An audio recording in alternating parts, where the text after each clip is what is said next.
정치적 보상 역할로 사장이 인선되었다는 것이 문제입니다. 사장의 인선이 방산비리 수사 대상에 지목이 됐습니다. 수천억 분식회계, 또 협력업체로부터의 지분, 차명 보유, 채용 비리, 횡령, 각종 경영비리 혐의로 일부 언론에는 빨리 색출이라는 명목으로 대대적인 임원을 교체했다. 그렇기 때문에 한 1,000억 원대의 환찬손이 발생을 했고 K방산의 신뢰도에 악영향을 미쳤다. KF21의 개발 진행에도 영향을 미치고 있다.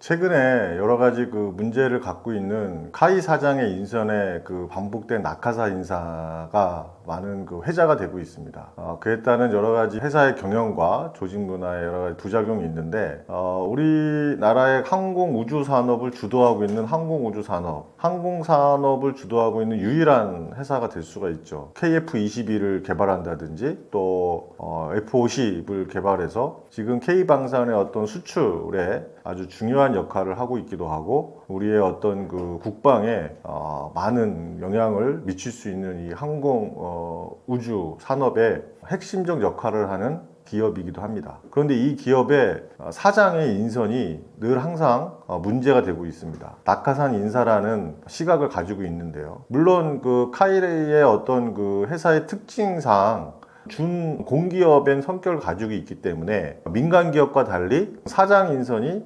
정치적 또는 정권의 영향을 받지 않는다라고 보기는 어렵습니다. 왜 그러냐면 카이는 최대 주주가 한국 수출산업은행이고, 사업의 영역이 어떤 국가 주도의 산업인 항공우주 산업을 하고 있기 때문에 어느 정도의 국가적인 어떤 안보와 직결되고, 또 항공우주의 어떤 개발에 주도적인 역할을 하기 위한 어떤 국가의 어떤 국방 전력의 계획과 맞물려서 진행이 돼야 되는 아주 중요한 역할을 하고 있기 때문에, 이에 따른 사장 인선도 어떤 정부의 어떤 방산 정책의 추진의 어떤 효율성, 또 그런 것과 맞춰서 이루어질 수밖에 없지만, 현재 계속된 낙하산 인사를 통한 좀 부적절한 요소들을 봤을 때, 과연 카이의 기업의 어떤 경영의 어떤 문제나 또 조직 문화에 얼마나 큰 부작용을 가지고 있는지 우리가 알 수가 있는 것입니다. 어떤 회사의 어떤 사장 또 대표는 가지고 있어야 할 역량이 있죠. 첫 번째는 경영 전문성과 효율성에 대한 것입니다. 그러나 이러한 낙하산적 인사를 통해서 경영 전문성과 효율성이 저하된 사람이 인선됨으로써 우주항공 산업에 영향을 미칠 수가 있는 겁니다. 우주항공 산업은 고도화된 전문성과 또 장기적인 안목이 필요한 분야입니다. 또 해당 사업은 깊이 있는 이해와 경험이 풍부해야 합니다. 그러나 지금의 인선들을 보면 군 장성들이 포진되어 있으면서, 어떤 군 장성은 조직 문화에 대한 것 또는 무기체계에 대한 이해는 있을 수 있으나, 카이와 같은 큰 기업의 경영에 대한 전문성은 다소 객관적으로 평가할 수밖에 없습니다. 늘 카이의 사장들을 보면 정권 교체 시마다 사장이 바뀝니다. 물론 3년의 임기를 보장하고 있기는 한데요. 이런 항공기 개발의 어떤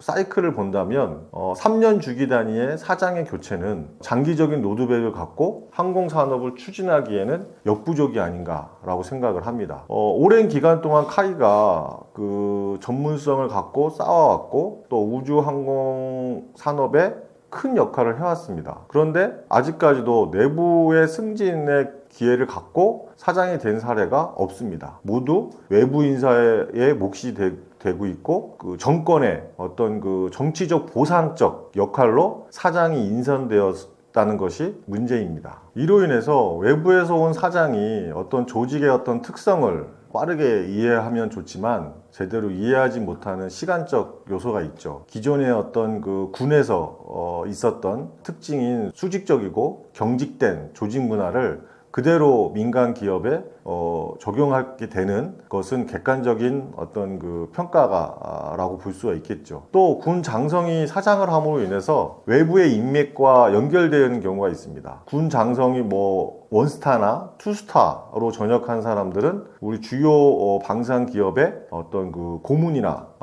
또 대표로 가게 됩니다. 또 일부 중소기업의 대표로 가기도 하기죠. 그런 것들이 카이의 사장과 연결돼서 선배, 후배 뭐 이러한 연결고리로 인한 어떤 그 방산 비리에 많은 문제를 발생한 요소가 되기도 했습니다. 이로 인해서 반복된 이런 낙하산 인사에 대한 논란을 통해서 카이의 어떤 기업 이미지가 훼손되고 또 정부의 개입이 심하다는 어떤 인식을 줌으로 인해서 국내적 파트너의 여러 가지 어려움이 있습니다. 특히 지금은 K방산의 역할을 하고 있는 우주항공 분야에 수출이 굉장히 중요한 역할을 하고 있는데 해외 국가의 파트너들이 어떻게 바라볼 수 있는지 우리는 그 점을 주목할 필요가 있습니다. 기업의 어떤 그 대외 신뢰도, 기업의 이미지를 손상할 수가 있는 것이죠. 역대 그 카이 사장들의 사례를 보면 이러한 문제점을 제기하는 것이 부당하지 않다라고 할 수가 있겠습니다.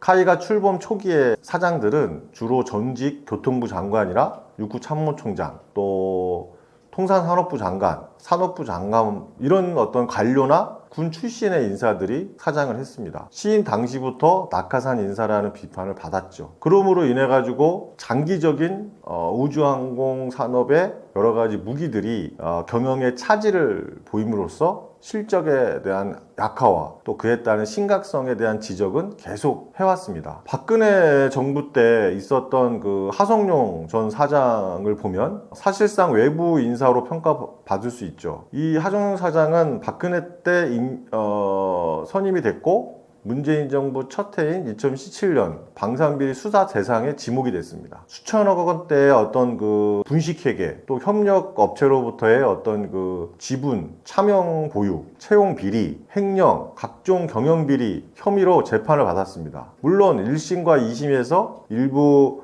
혐의는 무죄로 판단이 됐지만 횡령과 채용 비리에 대해서는 유죄로 판정이 돼서 징역형과 집행유예를 선고받는 불명예스러운 퇴임을 했습니다. 또 그 다음에 사장인 김주원 사장은 문재인 정부 때 감사원 사무총장 출신이 사장이 됨으로써 항공우주 산업에 있는 많은 사람들에게 의아한 생각을 들게 했죠. 일반 상식적으로 생각했을 때 우주항공의 전문성을 봤을 때 감사원 사무총장이 카이 사장이 된다?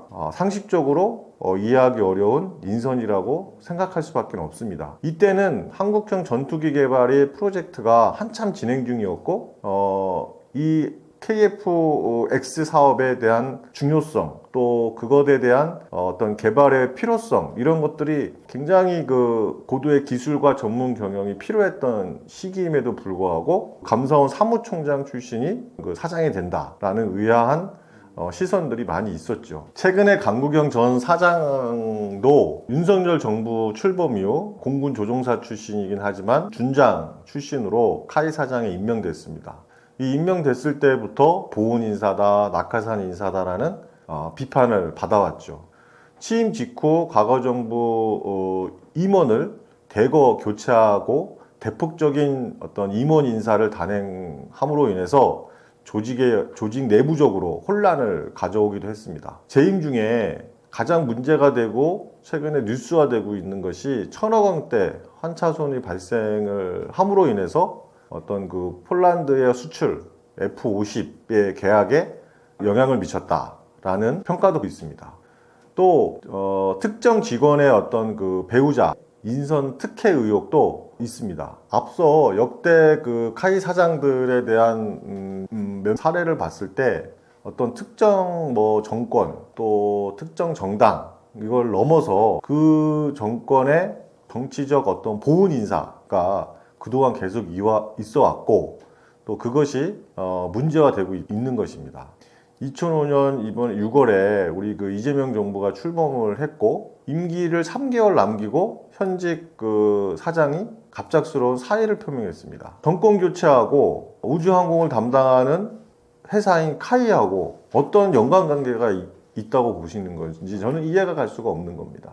정권이 교체하는 당일날 사장이 사임을 표명했다. 그로 인해서 카이 사장이 정치권과 연결되어 있고 또 다양한 비리 의혹이 하나하나씩 드러나고 있다는 의혹을 받고 있는 것이죠. 바로 사임을 표하고 함으로 인해서 어떤 카이의 지배구조가 흔들리고 책임 경영이 어렵고 방위사업 전반에 연속성이 단절되는 이런 그 어려움을 받고 있고 또 비판은 끄지지 않고 있습니다. 3개월의 임기를 남고 있는 사장이 굳이 새로운 정부가 출범했은 당일날 사의를 표명할 이유가 뭐가 있는지 그거에 대한 기사화가 되고 또 뉴스화가 돼서 많은 의혹들을 갖게 되는 겁니다. 사의를 표명하고 또 바로 그 교체된 것이 아니라 지금 현재는 파리 에어쇼에 지금 참석하고 있습니다. 파리 에어쇼에서 해외 파트너들과 어떠한 비즈니스적 성과를 낼 수 있을지 의문이 가는 상황 중에 하나입니다. 네, 카이의 이런 낙하산적 인사 또 여러 국민들의 불신 이런 것들을 해소하기 위해서 미래의 경쟁력을 강화하기 위한 사장의 인선 방식을 개선하고 또 요즘 글로벌적으로 이슈가 되고 있는 ESG의 지배구조에도 큰 영향을 미치고 있기 때문에 반드시 해결하고 개선해야 할 필요가 있습니다. 투명성과 전문성을 확보할 필요가 있는 거죠. 그러기 위해서 산업 어떤 전문성이 필수적 자격 요건이 돼야 된다고 봅니다. 항공우주 산업과 방위산업 분야에 깊은 이해와 경험이 있어야 하고 또 기업 경영에 대한 전문성이 필수적 자격 요건이 돼야 된다는 거죠. 단순히 전직 어떤 고위 공무원이나 군 출신이라는 경력보다는 해당 분야의 어떤 구체적인 성과 또 리더십이 또 비즈니스적 감각 이런 것들이 검증된 전문성과 경험이 같이 갖춘 사장의 어떤 인선 방식을 도입해야 됩니다. 그로 인해서 카이는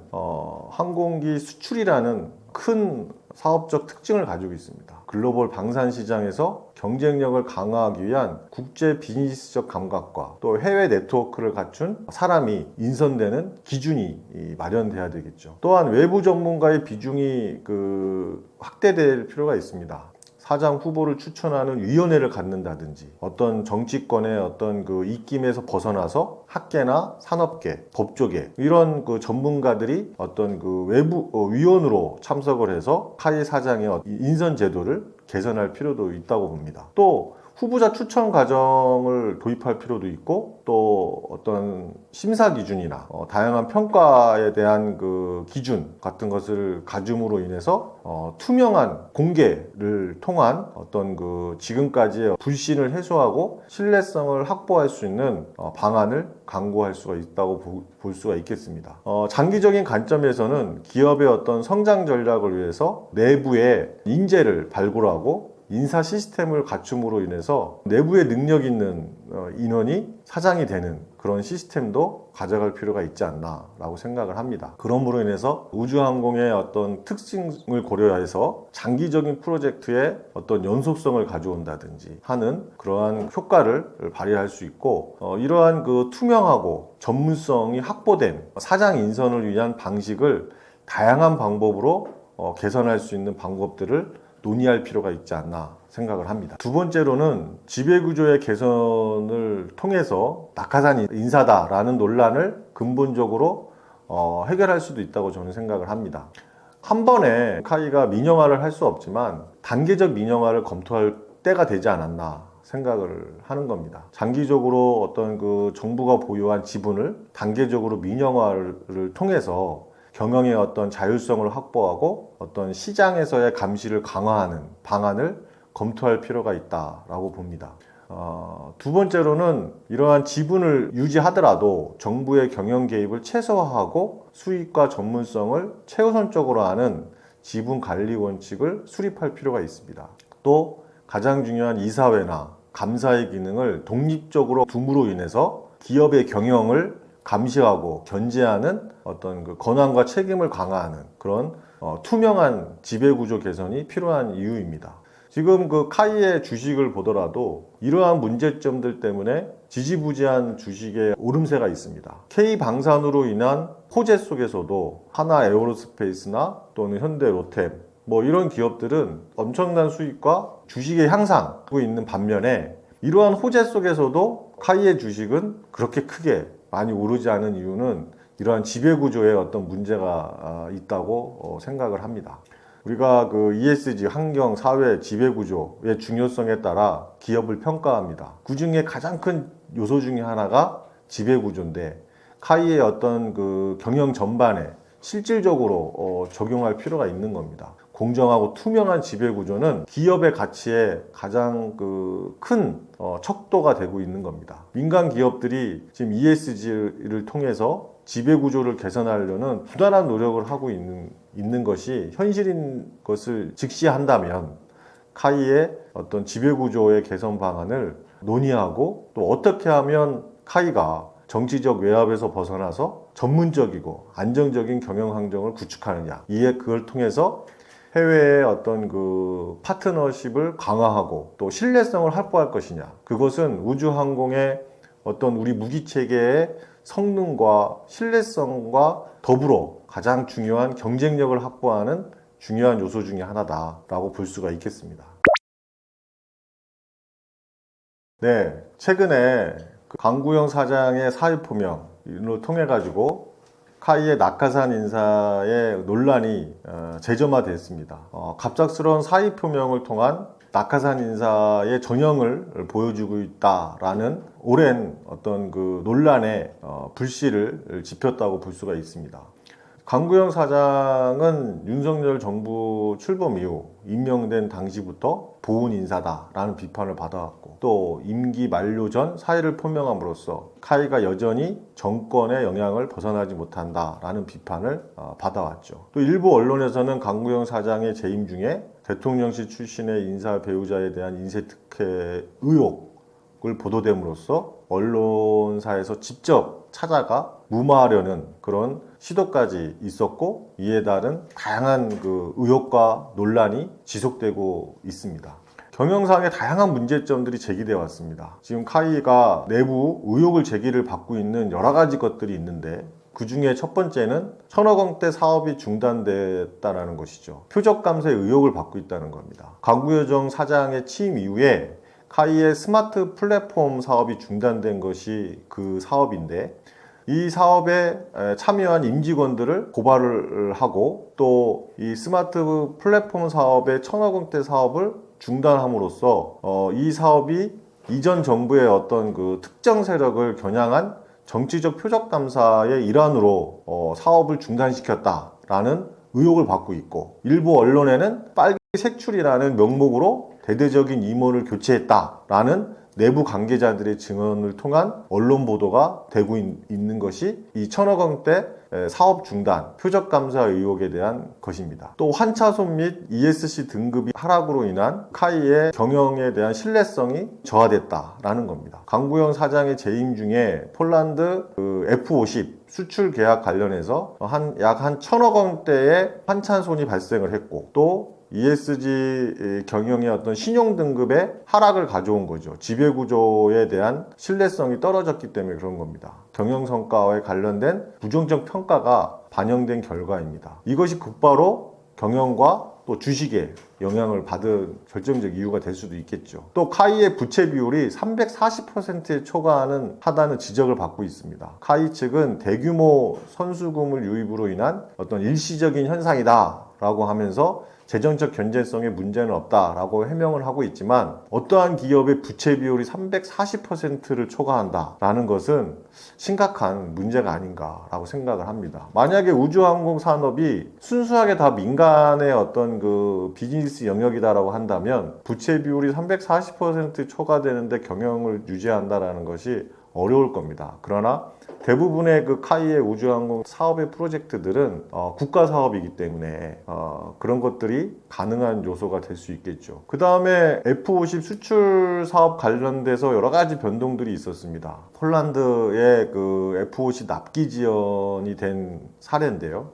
폴란드 수출이 되는 F-50PL 개량형 전투기의 납품 일정이 지연됐습니다. 약 한 18개월 정도가 연기가 됐다고 알려져 있는데요. 이는 미국산의 그 핵심 부품인 레이더의 확보를 못함으로 인해서 체계 통합의 어떤 승인 절차가 지연되고, 또 카이와 폴란드 측의 어떤 수정 계약을 통해서 납품 일정에 어떤 조정이 있었고, 납기 지연을 통해서 K 방산의 신뢰도에 악영향을 미쳤다라는 지적을 받고 있습니다. KF-21의 개발 진행에도 영향을 미치고 있다라고 평가되고 있습니다. KF-21 개발은 전반적으로 순조롭게 진행되고 있습니다. 시험 비행도 목표치를 달성하고 있고, 또 성능도 또 가성비 있는 전투기로 평가되고 있어서 수출에 큰 효자 노릇을 하고 있는 우리 자랑스러운 전투기가 될 수 있습니다. 그러나 함께 개발하기로 했던 인도네시아 개발 분담금 문제가 계속 지속적으로 문제가 되고 있습니다. 인도네시아는 아직까지도 개발 분담금을 지급하지 않고 있죠. 또 인도네시아의 분담금은 당초 1조 6천억 원에서 6천억 원으로 최종 확정되기도 했던 보도가 있고, 또 여전히 남은 그 분담금을 납부 기한 내에 또 하지 않고 기술 이전 범위 등에도 어떤 협상도 어렵고, 또 사업의 안정성에 우려를 가지고 있다 라는 많은 우려의 표명들을 가지고 있습니다. 최근에 실드 A사 AI의 자율비행의 소프트웨어의 기술을 가지고 있는 미국의 실드 AI 회사의 AI 파일럿을 한국에 1년밖에 안 된 기업이 수의계약을 40억대 수의계약을 했다는 것이 기사화되고 논란이 됐던 사례도 있습니다.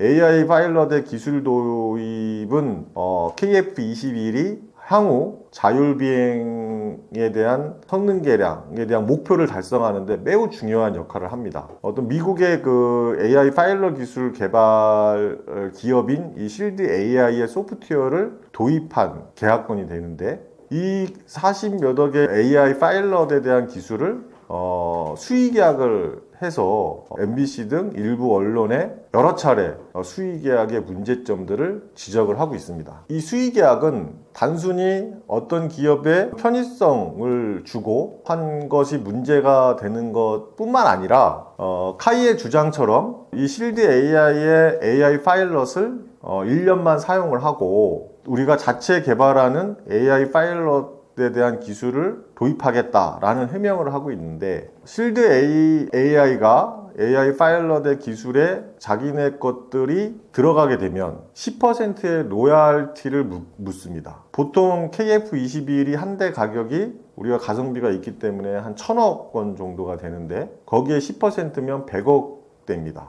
한 대를 팔 때 100억씩 로열티를 실드 AI사에 주는 문제점들이 있습니다. 물론 카이에서는 이 AI 파일럿 기술이 KF-21하고 무관하다, 또 자사가 개발 중인 다목적 여러 가지 그 AI 파일럿이 있는데 그것을 통해서 KF-21에 적용하는 것이지 실드 AI 파일럿을 적용하는 것이 아니다 라고 해명을 하고 있습니다. 그런데 보도된 내용에 보면 실드 AI사와 카이가 직접 계약한 것도 아니고, 실드 AI사의 공급 계약을 맺은 한국의 스타트업 기업, 언론에 따르면 공유 오피스에서 만들어진 지 1년밖에 되지 않은 기업이라고 합니다. 또 거기에 구성원들은 카이 사장의 인선에 문제가 됐던 것처럼 공군 장군 출신으로 사회이사와 고문이 포진되어 있는 그 작은 기업에서 카이라는 큰 기업과 40몇 억짜리 수의 계약을 했다. 일반 국민들의 어떤 시각과 또 상식에 부합되는지, 또 그런 것들을 통한 또 언론의 여러 가지 비판이 되는 것입니다. 만약에 공정한 절차에 의해서 수의 계약이 했다 하더라도 KF-21에 실드 AI 파일럿을 적용하지 않았다 하더라도 실드 AI 소프트웨어이기 때문에 자기네 것을 일부 도용했다라고 저작권을 주장한다면 그것을 방어하기가 쉽지 않을 겁니다. 특히 이 건이 문제가 되고 있는 것은 언론에 보도된 거 보면 내부 인원들의 어떤 그 증언들인데 이미 KF-21에 들어갈 AI 파일럿을 자체 개발하고 있습니다. 그렇기 때문에 그 자체 개발한 AI 파일럿을 사용하면 되는데 굳이 여러 가지 오해를 가져가면서 미국산 AI 파일럿을 도입할 필요가 있었냐라는 내부 직원들의 증언들이 보도를 통해서 방송이 되기도 했습니다. 이러한 다양한 문제점들을 가지고 있었고 그에 따른 문제점들은 아직 해소가 되지 않았습니다. 이런 여러 가지 문제점들은 정권이 바뀌고 또 새로운 사장이 오면서 희지부지 될 것이 아니라 하나하나의 사건들을 따지고 또 거기에 문제점이 뭐가 있었는지 또 여러 가지 비리적 요소는 없었는지 명확하게 규명하고 넘어가야 될 상황이라고 봅니다. 그래야만이 우리 우주항공 산업의 발전을 가져올 수 있고 또 기업의 신뢰성을 통한 K방산의 활로가 될 수가 있을 거라고 생각합니다. 이번 정부가 출범을 했고 또 현 사장이 사의를 표명했습니다. 또 임기가 3개월이기 때문에 몇 개월이면 새로운 사장이 인선될 겁니다. 과연 그 인선된 사장은 또 군 출신이 또 정치적 보훈 인사라는 오명을 갖지 않았으면 좋겠습니다. 이 카이 사장은 일반 기업의 어떤 그 공공기관의 대표들의 평균 연봉을 보더라도 두세 배 높은 7억 8천만 원의 연봉을 받고 있습니다. 성과금 포함해서. 이러한 자리이고 또 이런 뭐 막대한 연봉을 받고 있는 것뿐만 아니라 국내 최고의 항공우주 분야를 담당하는 이 카이가 방위사업 전반의 어떤 연속성을 단절시키고 사업의 어떤 그 문제성들을 계속 가져가고 하는 것들은 근본적인 해결을 할 필요가 있다고 봅니다. 앞서 제가 말씀드린 여러 가지 어려움이 있겠지만 단계적 민영화에 대한 필요성을 논의할 때가 되지 않았나라는 생각을 해봅니다. 이에 따라서 우주항공 산업이 앞으로의 미래 전략 사업으로 계속 성장하기 위해서는 카이의 어떤 경영 구조가 신뢰성을 갖고 K방산의 주도적 역할을 해주기를 기대를 합니다. 이를 통해서 항공우주 산업의 어떤 국가 전략 사업으로 키우고 글로벌 경쟁력을 확보하는 그런 계기가 되기를 바랍니다. 네, 저는 우주항공 방산의 전문가가 되기 위해 방위산업에 수십 년 종사를 했고 또 항공기업의 어떤 그 중견기업의 임원과 또 우주산업을 통해서 우주항공 방산을 통한 어떤 그 산업의 경쟁력을 확보하기 위해 여러 가지 노력을 하고 있습니다. 이를 통해서 최근에 우주 산업의 어떤 활성화를 위한 우주경제 투자라는 책을 출간을 함으로써 우주 산업이 그렇게 우리에게 먼 산업이 아니다. 라고 인식되어주는 어떤 계기가 되고 있다고 생각을 합니다. 항공과 우주 또 방위산업은 별도의 산업 분야가 아니다라고 제가 주장을 하고 있습니다. 항공과 우주, 그다음 방위산업은 매우 공통된 특징을 가지고 있습니다. 이 공통된 특징을 바탕으로 해서 기업은 새로운 비즈니스를 발굴할 수 있고 또 K방산의 주도적 역할을 할 수가 있습니다. 우주항공 방산의 어떤 융합에 더 관심을 가져주기를 바라고 또 최근에 제가 출간한 우주경제에 투자하라 라는 책에도 여러분들이 많은 관심을 가져주기를 바랍니다.